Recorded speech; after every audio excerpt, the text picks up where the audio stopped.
Hello everyone. तो हम यहाँ पे हमारा जो सेट बी है इंग्लिश के क्वेश्चन पेपर का उसको सॉल्व करने वाले हैं। ये प्रैक्टिस पेपर है। तो पहले मैं थोड़ा सा इंट्रो दे देती हूँ आपको। अगर डिटेल्ड पढ़ना है बोर्ड्स के लिए, एमई बोर्ड के लिए, तो आप हमारा एडुस्टेट ऐप पर कोर्स चेक कर सकते हो। यहाँ पर सारी चीज़ों की तैयारी बहुत ही मैनेड वे में कराई जाती है। बाकी के कोर्सेज भी हैं जैसे हिंदी, इंग्लिश, बायोलॉजी, मैथ, सारे सब्जेक्ट के कोर्स यहाँ पे मिल जाते हैं और डिटेल एक्सप्लेनेशन भी है। तो स्टार्ट करते हैं। तो पहले यहाँ पे हम देखेंगे सेक्शन ए रीडिंग सेक्शन होता है जिसमें पैसेजेस पूछे जाते हैं। उसके बाद पैसेजेस के अलावा सेक्शन बी में राइटिंग स्किल्स होता है और ग्रामर होती है। ठीक है। सो हम पहले इस पैसेज को पढ़ेंगे और उसके बाद हमें आंसर करना है क्वेश्चन का। क्लियर। स्टार्ट करते हैं। तो पहला मैं पढ़ के बताती हूँ और उसके साथ साथ हम समझते भी जाएंगे। A survey of the world 100 richest people once revealed that. तो एक सर्वे हुआ था वर्ल्ड के जो 100 लोग हैं अमीर उनके ऊपर, और वो ये रिवील करता है कि vast majority of them did not inherited their economic fortune. 73% of them are self made. तो उन्होंने अपनी खुद की वेल्थ यूज नहीं की थी, मतलब उन्होंने जैसे 73% जो लोग थे वो खुद से उन्होंने इतनी मेहनत करके रिच बने हैं। Of these 18% had college education. उसमें से 18% लोग ऐसे भी हैं जिनको कॉलेज की एजुकेशन तक नहीं मिली है। और जो 36% लोग हैं वो पुअर हैं, उनके पेरेंट्स जो थे वो पुअर थे। ठीक है। How is it that people who are born into poor families, many of whom did not receive any higher formal education, were able to amass such wealth? तो ये कैसे पॉसिबल है कि ऐसे लोग जिनके पास एजुकेशन मतलब पैसा नहीं है और जो हायर एजुकेशन को अफोर्ड नहीं कर सकते, वो इतना सारा धन कमा के बैठे हैं। And that too with no help of government और एनी ऑर्गेनाइजेशन, और कहीं भी ऑर्गेनाइजेशन से कहीं हेल्प नहीं ली है। The answer is that it was because of their own efforts. उनकी खुद की मेहनत है ये। This illustration is a basic of principle of nature. ये उनके नेचर से रिलेटेड है। Deprivation is just not just lack of something.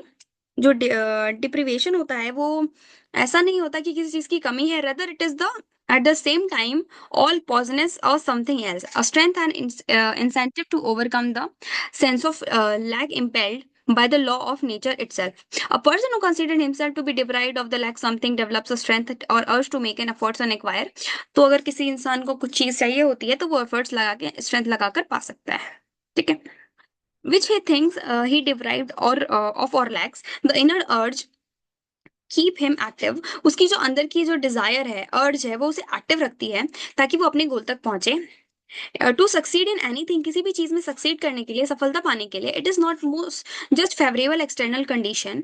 सिर्फ बाहर की जो कंडीशन है, एक्सटर्नल कंडीशन ही अच्छी नहीं होनी चाहिए, बल्कि जो इनर का मोटिवेशन है वो भी मैटर करता है सबसे ज्यादा। In fact it is often that case that favourable external condition make people complacent and inactive. और ऐसा भी देखा जाता है कि जिनके पास सारी सुख सुविधा होती है वो लोगों को इनएक्टिव बना देता है, लेजी बना देता है। On the other hand someone who faces unfavourable external condition, और दूसरी तरफ अगर ऐसे लोग हैं जो अच्छे हालात का सामना नहीं कर पा रहे हैं, वो सारी चीजें कर पाते हैं। In terms can provide him incentive to make active effort, और यही चीजें उन्हें बहुत ज्यादा एफर्ट्स मारने के लिए मजबूर करती हैं और खुद को अच्छा बनाने के लिए। ठीक है। वैसे पैराग्राफ काफी अच्छा था। सो फर्स्ट है, what does the survey in the world richest people reveal about their economic Fortune. तो ये ऊपर जो है, ठीक है, यहाँ पे आपको सारे आंसर्स मिलेंगे। देखो ये है 73% of them were self made, तो हम इस पे टिक कर देंगे। ओके। जैसे ये 73 वर इनहेरिटेड फ्रॉम वेल्थ गलत है, और 27 हैड नो कॉलेज एजुकेशन गलत है, 18% था। ए और सी तो हो ही नहीं सकता। दैट सेकंड है, according to passage what considered a basic principle of nature regarding deprivation. तो डेप्रिवेशन के अकॉर्डिंग क्या प्रिंसिपल, बेसिक प्रिंसिपल है, तो है deprivation is a possession of strength and incentive. Right. Third है, what is emphasized as crucial for success in anything according to the above passage। तो क्या बहुत जरूरी है किसी इंसान को सक्सेसफुल के लिए बनने के लिए, तो वो है इनर मोटिवेशन। ना फेवरेबल एक्सटर्नल कंडीशन, बाहर की कंडीशन, अनफेवरेबल कंडीशंस बिल्कुल नहीं, इनर मोटिवेशन सबसे ज्यादा इंपॉर्टेंट है। Then what does the survey reveals about the education background of self-made rich individuals। तो ये सर्वे क्या रिवील करता है, क्या बताता है उन लोगों के बारे में जिनका जो खुद से बने हैं, एजुकेशनल बैकग्राउंड क्या रहा है उनका। तो 18% जो थे उनके पास कॉलेज की एजुकेशन ही नहीं थी। ओनली दोस हैव, हाँ, ये परफेक्ट आंसर है। Then what does the above passage suggest about the role of external condition in making people complacent and inactive? तो लोगों को इनएक्टिव लेजी बनाने में एक्सटर्नल कंडीशन कैसे हेल्प कर रही हैं? ठीक है, सी है फेवरेबल एक्सटर्नल कंडीशन में लीड टू कॉम्प्लीमेंसी, कॉम्प्लीसेंस, सॉरी। ठीक है,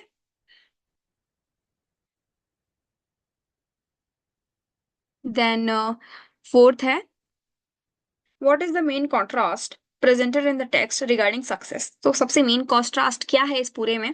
वो ये है कि इनर मोटिवेशन क्रूशियल है सक्सेस के लिए, एक्सटर्नल कंडीशन नहीं।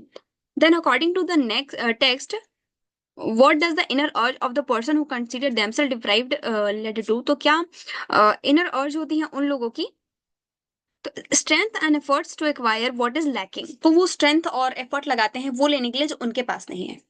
ठीक है, देन एट्थ है विच of the following is not similar in the meaning of the word illustrate?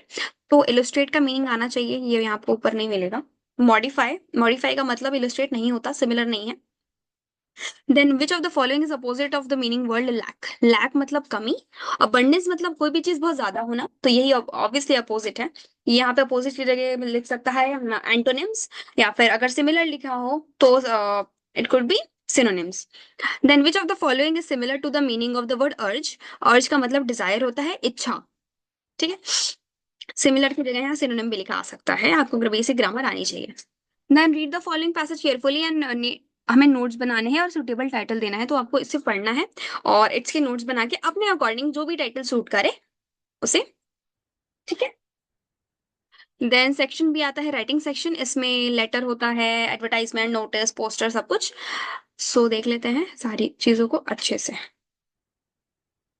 Set भी है,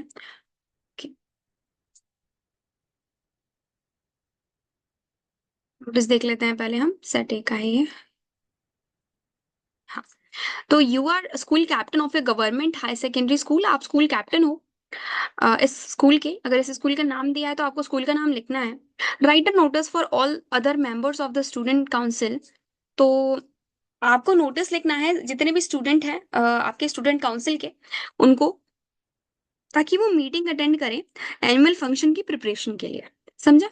है ना? तो अब यहाँ पे जो कैप्टन है उसका कोई नाम नहीं दिया, तो आप अपने अकॉर्डिंग नाम लिख सकते हो सकता है कि नाम दिया हो ऑलरेडी, लाइक यू आर विकास, तो आप विकास नाम यहाँ पे लिखोगे और नेम। तो पहले जो नोटिस होता है और एक एडवर्टाइजमेंट रिपोर्ट, ये सारी चीजें बॉक्स पे बनती हैं। बॉक्स बहुत ज्यादा इंपॉर्टेंट होता है, किसी भी चीज की फॉर्मेटिंग एकदम परफेक्ट होनी चाहिए तभी मार्क्स मिलते हैं, अदरवाइज आपको इतना कंटेंट लिखने का कोई मतलब नहीं रहेगा। देन सबसे टॉप पे पहले हम स्कूल का नाम लिखेंगे, तो स्कूल का नाम लिखा, उसके नीचे नोटिस लिखेंगे, फिर डेट डालेंगे, उस टाइम की डेट डालो, कुछ भी डेट डालो, फर्क नहीं पड़ता इतना, उस टाइम की डालो तो ज्यादा बेटर है। देन टॉपिक डलेगा कि किस टॉपिक पे हम इस नोटिस को लिख रहे हैं, एकदम मिडिल में स्टूडेंट काउंसिल मीटिंग के लिए लिख रहे हैं, तो ऑल स्टूडेंट काउंसिल मेंबर्स, तो जितने भी स्टूडेंट काउंसिल के मेंबर हैं उनको रिक्वेस्ट किया जाता है कि वो मीटिंग अटेंड करें। आप किसी भी चीज के लिए लिख रहे हो तो टाइम, डेट, वेन्यू सब कुछ लिखना। जैसे 5 सितंबर को है 10 बजे, कहाँ पे? स्कूल ऑडिटोरियम में। Agenda is to plan for the annual function, और इस मीटिंग का पर्पस क्या है, एजेंडा क्या है, कि हम एनुअल फंक्शन को प्रिपेयर करने के लिए अब प्लानिंग कर सके। ठीक है, उसके बाद यहाँ पे नाम आ जाएगा जो बच्चा इसका वो लिख रहा है। ठीक है, जो बच्चा इस नोटिस को लिख रहा है स्कूल कैप्टन, तो वो यहाँ पे नाम आ जाएगा। अगर नाम नहीं दिया तो आप कुछ भी लिख दो, ABCD कुछ भी, ठीक है, राहुल, राकेश, कुछ भी। देन नीचे आ जाएगा उसकी पोस्ट, स्कूल कैप्टन है तो स्कूल कैप्टन आ जाएगा। ठीक है, देन नेक्स्ट देख लेते हैं एडवर्टाइजमेंट, अगर कोई सा आया हो तो। सेकंड, हाँ, ये वाला एडवर्टाइजमेंट आया है। So you want to let out a house, आपको एक घर को किराए पे देना है। ठीक है, लेट मतलब होता है टू लेट, देखा होगा किसी घर के बाहर लगे होते हैं। आपको एडवर्टाइजमेंट प्रिपेयर करना है कि effect of publication in newspaper, giving the location, आपको लोकेशन वगैरह बता के एडवर्टाइजमेंट भी देना है ताकि लोग वहां पे आए खरीदने। ठीक है, एडवर्टाइजमेंट में जैसे मैंने बताया एक बॉक्स बनता है, उसके सबसे टॉप पे बोल्ड लेटर्स में हेडिंग डलती है, कैपिटल लेटर्स में भी। ठीक है, वहां पे अगर मान लो बेचनी हो कोई चीज तो फॉर सेल, अगर कोई वैकेंसी निकाली है तो वैकेंट स्पेस, ऐसा चीजें लिखते हैं, ठीक है। यहाँ पे टूलेट है तो टूलेट डाला। और 4 BHK फ्लैट, तो 4 BHK फ्लैट है जिसका एरिया 1960 स्क्वायर फीट है। ये सेकंड फ्लोर पे है, मार्बल फ्लोरिंग है इसकी, इसके अंदर अटैच्ड वॉशरूम है, वाटर 24/7 आता है, इलेक्ट्रिसिटी भी आती है, राउंड क्लॉक सिक्योरिटी है, बैडमिंटन कोर्ट है, स्विमिंग पूल है, पार्टी हॉल है, एम्पल पार्किंग स्पेस है, लोकेटेड इन सेक्टर, यहाँ पे आपको लोकेशन भी देनी है कि वो कहाँ है, address opposite to SS petrol pump near main market, interested families में कॉन्टेक्ट। तो जो इंटरेस्टेड फैमिलीज है वो कांटेक्ट कर सकती हैं, ठीक है। उसके बाद यहाँ पे कांटेक्ट नंबर दिया और ईमेल आईडी दी। तो इस तरीके से किसी भी एडवर्टाइजमेंट को फ्रेम किया जाता है कि, और इसे बहुत शॉर्ट में लिखा जाता है। आपने देखा कहाँ भी इसमें कहीं भी द इसका यूज नहीं किया जाता, इसे शॉर्ट में लिखा जाता है। मतलब कर सकते हो यूज, इतना वो नहीं है, बट 50 वर्ड्स में आपको खत्म करना होता है, इसीलिए ऐसे शॉर्ट में लिख देते हैं, राइट, एडवर्टाइजमेंट को। देन नेक्स्ट देख लेते हैं।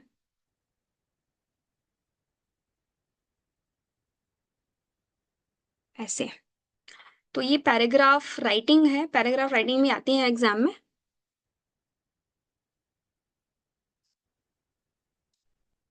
ऐसे पैराग्राफ को लिखना होता है, आप किसी भी पैराग्राफ को लिख दोगे, कोई भी टॉपिक दे दिया जाएगा, कोई सोशल इशू या कोई ऐसी चीज जो ऑलरेडी पता हो, ऐसा out of the blue topic कभी नहीं आता। ठीक, ये टॉपिक है कि whether the study of 3 languages at school is necessary और not, importance of protecting trees, common सा topic, power of press in democracy, women empowerment, ये टॉपिक हो गया, value of games and sports, social media का role student की life में, है ना, ऑनलाइन एजुकेशन बून और बैन, तो ये सारी चीजें आती हैं और आपने लिखनी होनी है, ठीक है। तो बेसिक पैराग्राफ का जो एक स्ट्रक्चर होता है वो ये होता है कि पहले आपको इंट्रोडक्शन लिखना है कि आप किस टॉपिक पे लिख रहे हो। उसके बाद उसके अगर कॉजेस, इफेक्ट, डिमेरिट, मेरिट जो भी होता है, एडवांटेज डिसएडवांटेज, और उसके बाद अपना ओपिनियन लिख देते हैं थोड़ा सा कि हम इस चीज पे क्या समझते हैं, क्या सोचते हैं, हमारी सोसाइटी इस बारे में क्या सोचती है, ये सारी चीजों को लिखा जाता है, ठीक है। देन नोटिस देख लिया, एडवर्टाइजमेंट देख लिया।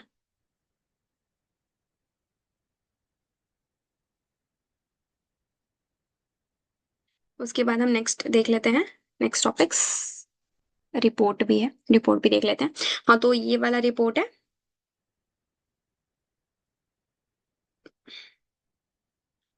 सेट बी, ये हो गया। हमें लेटर बचा है और ये रिपोर्ट बचा है ना। रिपोर्ट राइटिंग, रिपोर्ट राइटिंग देख लेते हैं एक्सीलेंस पे। सो हाँ, रिपोर्ट राइटिंग जो होती है वो बॉक्स में बनती है। यहाँ पे मैं बना नहीं पाई, बट आपको याद रखना है कि ये बॉक्स में बनती है, एकदम अच्छे से लिख लेना कहीं पे। आपको फॉर्मेट्स भी कुछ दिनों में ऐप पे अवेलेबल हो जाएगा, आप वहाँ पे भी चेक कर सकते हो, वहाँ पे सारी चीजें मिलेंगी आपको, एकदम डिटेल एक्सप्लेनेशन में पढ़ा हुआ है वहाँ पे सब कुछ, राइट। सो पहला इसमें क्वेश्चन है कि you are witnessed an accident, तो आपने एक एक्सीडेंट देखा था।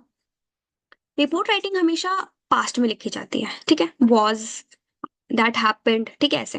तो right a report for a newspaper, आपको एक न्यूज़पेपर के लिए एक रिपोर्ट लिखनी है, और accident using the following inputs, तो इन सी चीजों का आपको इनपुट लिखना है। अच्छा सॉरी, एक्सीडेंट का है, हमें रिपोर्ट चाहिए, हाँ, फायर एक्सीडेंट का चाहिए, ठीक है, फायर एक्सीडेंट वाला समझ लेते हैं। हम्म, नहीं नहीं भाई, एक्सीडेंट का ही चाहिए था। सही समझा रही थी मैं, ये वाला, राइट। तो ये वाला मैं एक बार एक्सप्लेन करती हूँ कि किस तरीके से लिखा जाता है। पहले तो एक बॉक्स बनेगा, उसके बाद किस चीज पे लिख रहे हैं, तो विटनेस्ड एंड एक्सीडेंट, उसके बाद रिपोर्ट कौन लिख रहा है, तो रिपोर्टेड बाय राहुल, मैंने राहुल नाम लिख दिया। अगर कोई नाम लिखे तो आप लिख सकते हो यहाँ, या फिर कुछ भी नाम लिखो चलेगा। देन डेट कहाँ की है ये चीज, तो न्यू दिल्ली की है। उसके बाद 1 सितंबर 2024 डेट डालेंगे। नीचे से स्टार्ट करेंगे, तो the accident occurred at the intersection of the main street and Elva avenue in the heart of India city. तो ये एक्सीडेंट हुआ था एकदम मेन स्ट्रीट पे, ये कोई जगह का नाम लिखा हुआ है जो सिटी के एकदम बीचों बीच है। The incident took place yesterday, तो जो इंसिडेंट था वो कल हुआ था, तो वही मैंने बताया कि आपको पास्ट टेंस में लिखना है, और अराउंड 3 PM 3 बजे हुआ था। और devastating accident unfolded when a speeding truck collided head on the passenger car at a busy intersection। तो ये हुआ, ये एक्सीडेंट जब एक स्पीड में ट्रक आ रही थी और एक कार आ रही थी और वो भिड़ गए। The impact of the collision was immense, तो ये जो कोलिजन हुआ, ये जो भिड़ी जो कारें, वो बहुत ज्यादा इमेंस थी, causing severe damage to both the vehicles nearby structure. तो ये एक्सीडेंट इतना खतरनाक था कि वो दोनों व्हीकल्स बुरी तरह डैमेज हो गए और वहां के आसपास की चीजें भी डैमेज हो गई। Tragically there were casualty involve with two individual losing their life on the spot, और वहां पे ऑन द स्पॉट दो लोगों ने अपनी जिंदगी से हाथ धो दिया। Additionally, several other sustained serious injuries were rushed to nearby hospitals, और आसपास में और भी दो लोग थे जिनको लगी थी, तो उन्हें जल्दी से आसपास के जो हॉस्पिटल थे वहां ले गया गया। The scene of the accident was chaotic, वो बहुत ही क्योटिक मोमेंट था, with emergency responders working tirelessly to attend the victim to clear the wreckage। और जो इमरजेंसी रिस्पॉन्डर्स थे उन्होंने बहुत ही जल्दी काम किया और लोगों को, विक्टिम्स को वहां से उठा के लेके गए। The incident was left the community in shock, वहां के आसपास के सारे लोग बहुत ज्यादा शॉक में आ गए थे। Morning over the loss of life and extensive property damage, वहां की लोगों की लाइफ जो लॉस हो गई थी, लोग मर गए थे, और वहां की प्रॉपर्टी जो डैमेज हुई थी उनको देख के अथॉरिटीज आर करंटली इन्वेस्टिगेटिंग, जो वहां की अथॉरिटीज है वो अभी इन्वेस्टिगेट कर रही है कि आखिर कॉज क्या था उस एक्सीडेंट का, ताकि हम ऐसी जो ट्रेजेडीज है उसे आगे फ्यूचर में बचा सके, राइट। तो ये रिपोर्ट राइटिंग का बेसिक ये फ्रेम होता है किसी भी ये रिपोर्ट राइटिंग को लिखने का। देन ये हो गया पैराग्राफ, मैंने बता दिया। सेक्शन सी देख लेते हैं, ग्रामर का। ठीक है, ग्रामर का सेक्शन देख लेते हैं। ग्रामर में टेंसेस, एक्टिव, पैसिव, ये सारी चीजें आती हैं। ठीक है, एक्टिव पैसिव आता है, आर्टिकल्स आते हैं, मॉडल्स आते हैं, और रिलेटिव क्लॉज। ठीक है, दो चीजों को जोड़ के कंबाइन करना होता है सेंटेंसेस को, ऐसे क्वेश्चंस बेसिकली आते हैं। सो ये 10 मार्क का क्वेश्चन आता है ग्रामर। पहला है फिल इन द ब्लैंक्स, आपको फिलअप्स करने हैं। पहला है work hard dash you will fail, तो work hard as you will fail. And तो बिल्कुल नहीं बैठेगा कि work hard and you will fail, तुम मेहनत करो और तुम फेल हो जाओगे। But work hard but you will fail, ये भी बिल्कुल सूट नहीं करेगा, क्योंकि वर्क हार्ड लेकिन तुम फेल हो जाओगे। एज एज सही है, अगर वर्क हार्ड नहीं करोगे तो तुम फेल हो जाओ, राइट। देन नेक्स्ट है he writes dash left hands, तो he writes with left hand, वो उल्टे हाथ से लिखता है। There is not dash water in the pool, तो यहाँ इसमें आएगा सम जो होता है वो काउंटेबल के लिए होता है। यहाँ पे आएगा कि इस पूल में कोई पानी नहीं है। ठीक है, मैनी मैनी जो होती हैं वो चीजें वहां यूज होती हैं जहाँ काउंटेबल नाउन होता है, जैसे हम काउंट कर सकते हैं, और वाटर तो बिल्कुल काउंटेबल नहीं है, राइट। सो एनी आएगा यहाँ पे। I dash him yesterday, I didn't see him yesterday, मैंने उसे कल नहीं देखा था। Then fifth is he teachers in dash university, he teachers in the university. किसी एक स्पेसिफिक यूनिवर्सिटी की बात होगी, कोई एक स्पेसिफिक चीज की बात होगी जिसका नाम मेंशन किया जाएगा, जैसे द लाल किला, तो लाल किला तो एक ही है ना, तो वहां पे द आएगा। When I was young I could climb tree, तो जब मैं छोटा था तो मैं ट्री क्लाइंब कर सकता था, कैन और मीन नहीं आएगा। देन डू एज डायरेक्टेड, और इसके क्वेश्चंस आंसर्स मैंने सामने लिख दिए हैं। पहला है he had not cheated you, इसको हमें पैसिव वॉइस में कन्वर्ट करना है, तो you have not been cheated by him. ठीक है, इसका सब्जेक्ट और ऑब्जेक्ट का थोड़ा सा होता है, इधर शिफ्ट हो जाता है, अगर सब्जेक्ट पहले है फिर वर्ब है ऑब्जेक्ट है, तो जो ऑब्जेक्ट पहले आएगा फिर वर्ब आएगा फिर ऑब्जेक्ट आएगा। ठीक है, सब्जेक्ट आएगा सॉरी, इसका एक फॉर्मेट होता है। देन सेकंड है this is the school I teach here, इसको हमें कन्वर्ट करना है रिलेटिव क्लॉज में। ठीक है, पेयर को क्लॉज करना है रिलेटिव वर्ब से, तो this is the school where I teach. Next है थर्ड ही डिड इट, इसको नेगेटिव में करना है, तो ऐसे ही अगर कोई भी चीज हो रही है तो उसमें नॉट लगा दो, नेगेटिव हो जाएगी, तो he didn't do it. What he said is true, इसमें अंडरलाइन करना, अंडरलाइन में बताना है कि ये कौन सा क्लॉज है, तो ये नाउन क्लॉज है। My father said to me honesty is the best policy, इसे इनडायरेक्ट नरेशन में बताना है। ठीक है, इनडायरेक्ट नरेशन, तो ये है my father told me that honesty is the best policy. यहाँ पे डायरेक्ट बात बोल दी है, यहाँ पे घुमा फिरा के कहा है कि मेरे पापा ने मुझसे कहा।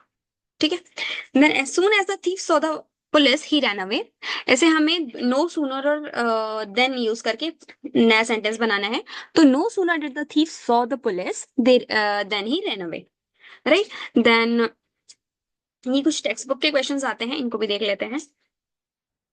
ये जो टेक्स्ट बुक के क्वेश्चन आते हैं, ये पैसेज सीन पैसेज होता है, तो इसके क्वेश्चन के आंसर करना बहुत इंपॉर्टेंट है, और बहुत जल्दी भी हो जाती है क्योंकि हमें स्टोरी ऑलरेडी पता होती है। ठीक है, तो देख लेते हैं। ये जो है ये उसका है लॉस्ट स्प्रिंग का फर्स्ट चैप्टर। आपको चैप्टर का नाम याद होना चाहिए ताकि चैप्टर देखते ही पता चल जाए कि कौन सी चीजें हैं। अभी आप देखना आगे चैप्टर का नाम, ऑथर का नाम बहुत इंपॉर्टेंट है। देन क्वेश्चन है कि what did the young boy in Udupi pray at the temple every day. तो जब अनीश जंग स्टोरी बता रही थी तो उन्हें ये बताया था कि उन्होंने इस रैक पिकर को देख के एक बच्चे की याद आती है जो भगवान जी से, जो मंदिर में रहता था, प्राइस्ट का बेटा था, और वो मंदिर में जाके हमेशा ये मांगता था कि भगवान जी मुझे प्लीज शूज दिला दो। ठीक है, तो a pair of shoes. And then after 30 years, what state did the narrator find the temple when revisiting Udupi? तो 30 साल बाद जब वो उस टेम्पल में गई तो वहां क्या हुआ, तो ड्रोन इन डिसोलेशन इसका आंसर है। ठीक है, then who were the individual mentioned as remaining shoeless in the narrator's neighbourhood. तो किस इंडिविजुअल की पोएट बात कर रही, सॉरी ऑथर बात कर रही थी जो शूलेस रहता था, जिसके पास जूते नहीं थे, जो उनके पड़ोस में रहता था, तो वो रैक पिकर था। ठीक है, जो कचरा बीनता है उनको रैक पिकर्स कहते हैं। विच of the following is similar in the meaning of the word painting. Painting का सिमिलर वर्ड क्या है, तो ब्रीदिंग हेवनली, बहुत जोर जोर से सांस लेना। Then who is I in the above passage. I Anish Jung है, अनीश जंग उस चैप्टर की ऑथर है। राइट, तो मैंने कहा था जैसे अभी की नाम याद होना चाहिए, तो देखो यहाँ काम आया। Then read the following distract in the following questions. Answer लिखने हैं हमें। ये द रोड साइड स्टैंड का है passage, sorry poem. Who is the poet of the above lines. Poet कौन है, तो रॉबर्ट रॉबर्ट फ्रॉस्ट है, वही इतनी खतरनाक पोएम्स लिखते हैं। Then why couldn't I the person sell the gallon of gas. तो जो लोग थे वो गैस क्यों नहीं बेच रहे थे, क्योंकि वो उनके पास था ही नहीं, तो कैसे बेचेंगे, वो लोग तो सब्जी लगा के बैठे थे। जो उससे पढ़ा होगा उसे समझ में आ रहा होगा। ठीक है, रोड साइड स्टैंड में वो लोग सब्जियां लगा के बेचते थे। Then third है, how does the voice of the country seem to express its dissatisfaction through complaints। Complaints के थ्रू अपनी डिससेटिस्फैक्शन को बताते थे। देन ये जो चैप्टर का पार्ट है ये है journey to the end of the earth का, इसका भी आना चाहिए आपको। So what were the writer's feeling on the researching of the continent, isolation and unhappiness. उन्हें आइसोलेशन और अनहैप्पीनेस महसूस हो रहा था। From which lesson has the above text has taken from। तो above text was taken from journey to the end of the earth, मैंने starting में ही बता दिया। ठीक है, देख लेते हैं कोई क्वेश्चन गलत तो नहीं है, चलो ठीक है। देन नेक्स्ट है कि where was the narrator travelling to. तो नरेटर कहाँ जा रही थी, वो अंटार्कटिका जा रही थी। इस पूरे चैप्टर में अंटार्कटिका के बारे में ही है, बहुत कम चीजें हैं बट थोड़ा सा कंफ्यूजिंग है। इन the above text the word isolation. Above text में आइसोलेशन का मतलब क्या है, सेपरेट होना, अलग होना। ठीक है, इस क्वेश्चन तो यहाँ पे हमने तीनों सेक्शंस को कवर कर लिया है। अगर आप इन चीजों को एकदम डिटेल में समझना चाहते हो तो आप एडू स्टेट ऐप पर जाके देख सकते हो, वहाँ पे क्वेश्चन आंसर्स का एक्सप्लेनेशन भी दिया हुआ है। ये सारी चीज जो मैंने अभी शो की है स्क्रीन पे, उसकी पीडीएफ्स भी आपको वहीं पे मिलेंगे एडू स्टेट ऐप पर। ऐप की जो लिंक है वो डिस्क्रिप्शन बॉक्स में दी हुई है। Thank you.